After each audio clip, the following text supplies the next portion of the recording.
Fatehgarh police line सभागार में अपर police अधीक्षक ने राजेपुर में हुए लूट कांड का खुलासा किया है। घटना में सर्राफा व्यापारी के मुनीम को गोली मारकर घायल कर लूट करने वाले 2 आरोपियों को मुठभेड़ के दौरान गिरफ्तार किया है।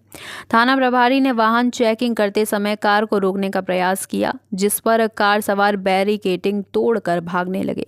पुलिस टीम ने पीछा किया तो कार सवार बदमाशों ने फायरिंग कर दी। पुलिस की जवाबी फायरिंग में एक आरोपी सुमित यादव को गोली लगने से वह घायल हुआ और घायल बदमाश सहित उसके साथी शिवम को पुलिस ने गिरफ्तार कर लिया। देर रात और अर्ली मॉर्निंग आज के सुबह थाना राजेपुर पुलिस द्वारा चेकिंग की जा रही थी। उसमें एक वाहन जो स्विफ्ट डिजायर थी वो क्रॉस कर रही थी। जब उसको रोकने का इशारा किया तो उसने बैरियर जो पुलिस द्वारा लगाई गई थी बैरियर तोड़ के भागी। जब पुलिस ने पीछा किया तो फायरिंग पुलिस पार्टी द्वारा फायरिंग की गई, जिसमें जवाबी कार्रवाई में एक बदमाश जिसका नाम सुमित यादव है वो घायल हुआ, जिसका इलाज चल रहा है। एक अन्य बदमाश है वो गिरफ्तार कर लिया गया है। 3 अन्य बदमाश रात का मौके का फ़ायदा उठा के भागे, उनकी गिरफ्तारी के प्रयास किए जा रहे हैं। जब इन बदमाशों से कड़ाई से पूछताछ हुई तो इन्होंने बताया कि जो 1 तारीख की घटना हुई थी लूट की राजापुर में, जिसमें मुकदमा लिखा गया है, उसके ये अभियुक्त थे। और उस घटना से संबंधित जो कार है जो चोरी लेके भागे थे वो कार बरामद हुई है। 2 मोबाइल हैं, 2 तमंचे हैं, कुछ कारतूस है, कुछ अन्य कागजात है, ये सब सारी बरामद हुई है और अन्य विधि कार्रवाई की जा रही है। सर, ये तमंचे जो बरामद हुए हैं कहाँ से लाते हैं, कुछ ऐसा कुछ बताइए। देखिए अभी पूछताछ जारी है, क्योंकि 2 तमंचे मिले हैं। जो बदमाश एक बदमाश तो घायल है, उससे भी पूछताछ नहीं हो पाई है। जो दूसरा बदमाश है आपके सामने भी हमने कुछ बातचीत की है, उसने कुछ बातें बताई हैं। कुछ बातें ऐसी हैं जो कि निकल के आएगी तो आपसे और शेयर की जाएगी। इसमें सर मेन अभियुक्त कौन है? मेन अभियुक्त में सुमित यादव है जो कि मुख्य अभियुक्त है और उसने ही फायरिंग की थी, उसने ही गोली मारी थी। उस बात को उसने स्वीकार भी किया है। ये बदमाश कंपिल की भी एक घटना लूट में वांटेड था, वहाँ की भी घटना। इसके खिलाफ भी आधा दर्जन मुकदमे हैं और मुकदमे दिखवाए जा रहे हैं जनपद के। ये जो गैंग है अंतर जनपदीय है। कुछ गैंग के लिंक किसी से हैं, कुछ आई? फर्रुखाबाद में भी गैंग के लिंक है। जो मुखबिर है वो एक लोकल है और उस पर भी कार्रवाई की जा रही है, जानकारी की जा रही है। सर, ये जो कारतूस मिले वो कहाँ से लिए इन्होंने, कुछ क्या ऐसा है कि जिनसे लिए उनके विरुद्ध भी कोई कार्रवाई होगी? बिल्कुल होगी। अभी जैसे हमने कहा कि भी पूछताछ जारी है, जैसे ही बात संज्ञान में आएगी, कुछ चीज़ें उन्होंने बताई है लाभप्रद सूचना, उसके ऊपर भी कार्रवाई की जा रही है। और इसमें एसओजी सर्विलांस और थाना राजेपुर की टीम है जिन्होंने बहुत अच्छा कार्य किया। 1 तारीख की घटना है, अच्छे हैं।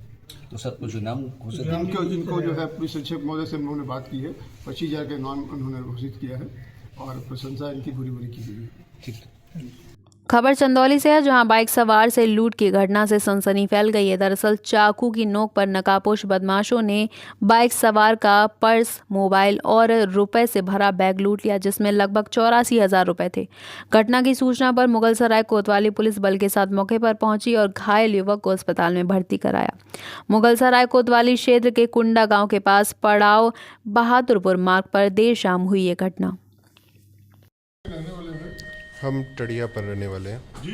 टड़िया पर के रहने वाले। क्या नाम है आपका? अमन सिंह। अमन जी, क्या काम करते हैं आप? हम होम ट्यूशन्स पढ़ाते हैं। कहाँ पर? रामनगर और मतलब रामनगर दुर्गा कुंड। अमन जी, क्या मामला है, कहाँ पर घटना घटी है? सर, घटना जहाँ घटी है वहाँ जगह का पता नहीं हमें कौन सा जगह था, बट क्या हुआ कि 3 लोगों ने हमारे साथ हमारा बैग, मोबाइल, ये सारी चीज़ें मुझको मारने पीटने और छीनने की कोशिश की है। सर, वो कैसे, आप किस चीज़ से थे, कैसे उन्होंने रोका? हम बाइक से थे, वहाँ पे 2 लोग थे पहले, 3 लोग मिनिमम 3 लोग थे। एक लोग जो था वो लड़का बाइक से खड़ा था और जो 2 लोग थे वो लोग रोड पे मौजूद थे। उन्होंने पहले रोका हमें, रोकने के बाद गर्दन पे चाकू लगाई। इधर एक लोग आया, पहले हमसे पूछे कि आगे जा रहे हैं, हमें छोड़ दीजिए। तो उन्होंने क्या किया कि आके पहले गर्दन पे चाकू लगाया एक लोग उसमें से, और एक आदमी जो था वो बात ही कर रहा था हमसे आगे। तो बोला मोबाइल निकालो, मोबाइल पर्स निकालो। तो हमने नहीं निकाला तो उन लोगों ने हमारे साथ ज़बरदस्ती करने की कोशिश की और फिर उसके बाद ज़बरदस्ती जब उन्होंने चाकू निकाला और हमारे सबसे पहले पेट पे लगाया, जो कि नहीं लग पाया जैकेट की वजह से। तो जैकेट से हमने हटाया जब चाकू को, तो हाथ में थोड़ा बहुत हमें लगा और फिर उन लोग के साथ थोड़ी बहुत लड़ाई हुई हमारी। तो उन लोगों ने, क्योंकि 3 लोग थे, तो वो लोगों ने वहाँ पे हमें गिरा के मारना शुरू कर दिया, जिसके कारण मैं कब बेहोश हुआ हमें ये चीज़ की अंदाज़ा नहीं है। और उन लोगों ने मेरा मोबाइल आपके साथ लूट की घटना हुई है ऐसा बताया जा रहा है, जी क्या करेंगे? जी सर, वो उन लोगों ने हमारा मोबाइल, पर्स जो कि बैग में ही मौजूद था, मोबाइल जेब में था, मोबाइल हो गया, और वो बैग में पैसे थे, वो सारी चीज़ें उन लोगों ने लेके चले गए। कितना अमाउंट रहा होगा? लगभग सर 82,000 थे।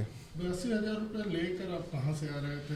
और सर ये इंस्टीट्यूट का पैसा था, हमारे अंकल के इंस्टीट्यूट का पैसा था वो, जो कि हमारे अकाउंट में इकट्ठा किया गया था कि ज़रूरत पड़ने पे हम निकाल के लाके दे दें। तो उसमें से कुछ अमाउंट, लगभग 1 लाख के ऊपर वो अमाउंट जो था वो हमारे अकाउंट में था।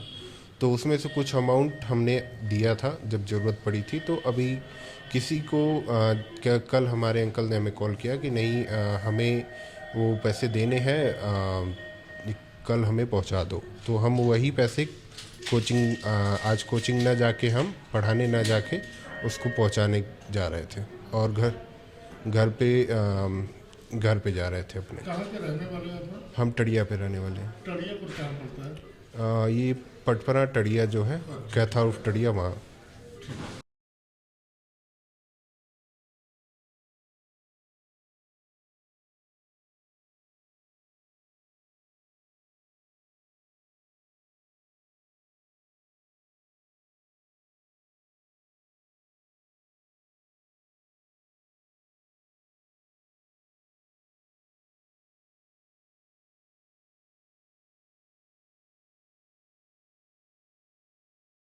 अच्छा, आपका क्या नाम है और किस पद पर आप तैनात हैं? मैं सेवाराम राजभर, शासन अधिकारी नगर पंचायत औरंगाबाद में वर्तमान में हूँ, और सयाना में भी हूँ।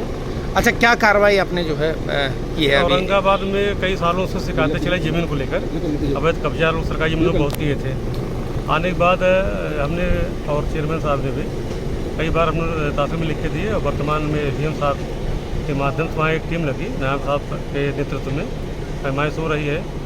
और वर्तमान में ये अनुमानित है कि कम से कम 250 करोड़ की जमीन हम लोगों ने खाली करवा के नगर पंचायत में उसको कब्जा मुक्त करवाया है, नगर पंचायत का अधीन कर लिया है। इसमें कुछ है, उसमें बड़े बड़े लोग भी शामिल हैं। उसमें भूतपूर्व में चेयरमैन हिमायत अली की कोल्ड स्टोर के पास भी ज़मीन काफ़ी, वहाँ बोर्ड लगाया गया। नगर पंचायत सामने भी खाली करवा जमीन बोर्ड लगाया गया। मूडी रोड पर, मिल रोड पर, और एक वहाँ है हैडिल के पास में है ज़मीनें। 3 जगह हमने सिंचाई के साधन है तो जो है ट्यूबवेल भी लगवा दिया, ताकि गौशाला के लिए हरा चारा मिल जाए। लगभग कितने कीमत की ज़मीन होगी जो कब्जा? अनुमानित जो बता रहे हैं लोग, कम से कम 250 करोड़ की जमीन, उससे ज़्यादा भी हो सकता, अभी और भी निकलेगी। अच्छा, कुछ और नेताओं की भी ज़मीन को कब्जा मुक्त कराया गया क्या? अभी अब नेताओं को मुझे ज़्यादा जानकारी नहीं, लेकिन जो कब्जा किए हैं उसमें कुछ है नेता टाइप हैं, उनका किया गया है। अब आगे अभी कार्रवाई चलेगी। डीपीबीएस कॉलेज अनूप शहर में महाविद्यालय के प्राचार्य के निर्देशन में वाणिज्य संकाय में career and counselling in commerce विषय पर एक अतिथि व्याख्यान का आयोजन किया गया। इस आयोजन का मुख्य उद्देश्य विद्यार्थियों को वाणिज्य, बैंकिंग और अन्य संबंधित क्षेत्रों में रोजगार की विभिन्न संभावनाओं की जानकारी देना रहा, जिससे छात्रों को एक बेहतर दिशा मिल सके। इस आयोजन में कई वरिष्ठ लोग मौजूद रहे। मामला गोंडा का है, जहां जिला के आर्यनगर के बगल सरयू नहर के पटरी पर एक युवक का अर्धजला शव दिखाई दिया, जिसकी सूचना लोगों ने पुलिस को दी। मौके पर थाना कौड़िया, इंटिया थोक, विश्वेश्वरगंज पुलिस पहुंचकर जांच में जुटी हुई है।